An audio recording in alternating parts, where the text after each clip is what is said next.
Governor और वजीर आला गिलगित बल्तिस्तान पर सिक्योरिटी दूसरे सूबों में ले जाने पर पाबंदी आयद। विफाकी वजारत दाखिला ने चारों सूबों और आजाद कश्मीर के चीफ सेक्रेटरीज और आईजीज को मरासला भेज दिया।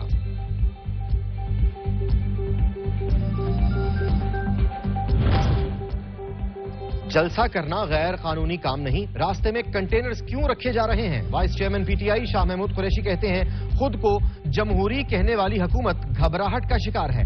मीनार पाकिस्तान का जलसा तारीखी और बेहतरीन होगा।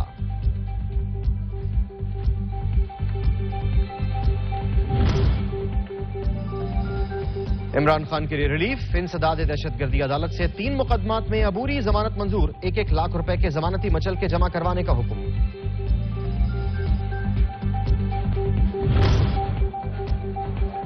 और इस्लामाबाद और रावलपिंडी समेत मुख्तलिफ इलाकों में मूसलाधार बारिश, ठंडी हवाओं से जाती सर्दी लौट आई।